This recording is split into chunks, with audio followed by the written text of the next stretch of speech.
কাদিয়াল হাজাত, নামাজের পরে 7 বার পাঠ করলে কি হয়? ইয়া কাদিয়াল হাজাত, নামাজের পরে 7 বার পাঠ করলে কি হয়? খুবই দামি এবং গুরুত্বপূর্ণ আমলটি। আমলটি কখন কিভাবে করবেন, কোন নিয়মে করবেন, আমলটি করে কিভাবে আপনি উপকৃত হবেন আমি বলে দিচ্ছি। প্রিয় ভাই বোনেরা, খুবই খুবই দামি এবং গুরুত্বপূর্ণ, আপনি শিখে রাখুন, কাজে লাগবে।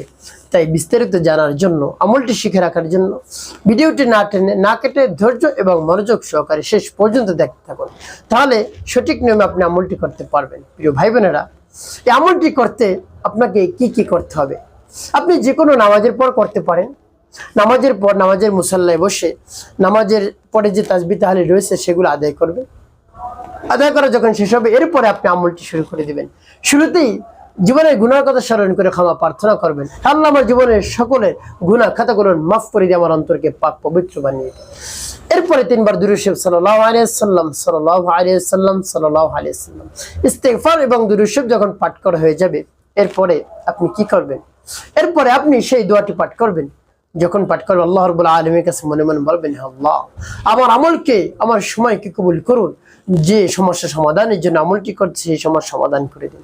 এভাবে বলে তারপরে আপনি দোয়াটি পাঠ করবেন। দোয়াটি পাঠ করে পরবর্তী কি কি করবেন, কোন উদ্দেশ্যের জন্য পাঠ করতেছেন বলে দিচ্ছি। আগে দোয়াটি বলে নিন।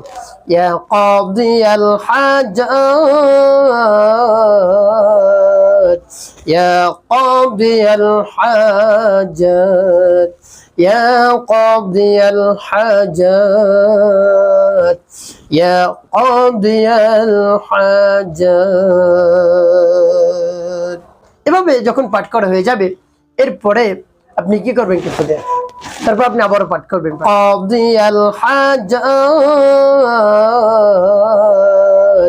ইয়া কাদিয়াল হাজাত, ইয়া কাদিয়াল হাজাত, ইয়া কাদিয়াল হাজাত।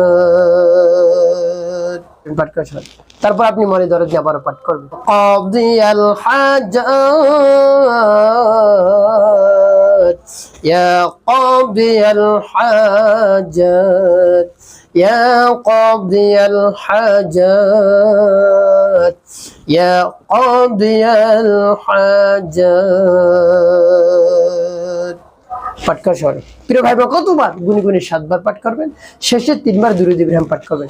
আল্লাহুম্মা সাল্লি আলা মুহাম্মাদিন ওয়া আলা আলি মুহাম্মাদ কামা সাল্লাইতা আলা ইব্রাহিম ওয়া আলা আলি ইব্রাহিম ইন্নাকা হামিদুম মাজিদ। আল্লাহুম্মা বারিক আলা মুহাম্মাদিন ওয়া আলা আলি মুহাম্মাদ কামা বারাকতা আলা ইব্রাহিম ওয়া আলা আলি ইব্রাহিম ইন্নাকা হামিদুম মাজিদ। আল্লাহুম্মা সাল্লি আলা মুহাম্মাদিন ওয়া আলা আলি মুহাম্মাদ কামা সাল্লাইতা আলা ইব্রাহিম وعلى آل إبراهيم إنك حميد مجيد. اللهم بارك على محمد وعلى آل محمد كما باركت على إبراهيم وعلى آل إبراهيم إنك حميد مجيد. اللهم صل على محمد وعلى آل محمد كما صليت على إبراهيم وعلى آل إبراهيم إنك حميد مجيد. اللهم بارك على محمد وعلى آل محمد كما باركت على إبراهيم وعلى آل إبراهيم إنك حميد مجيد. এইভাবে যখন দুরূদ ইব্রাহিম পাঠ করে যাবে, 2টি ফুদেন। প্রিয় ভাই বোন, আপনার আমলটি করা শেষ। কোন উদ্দেশ্যের জন্য আপনি আমলটি করলেন?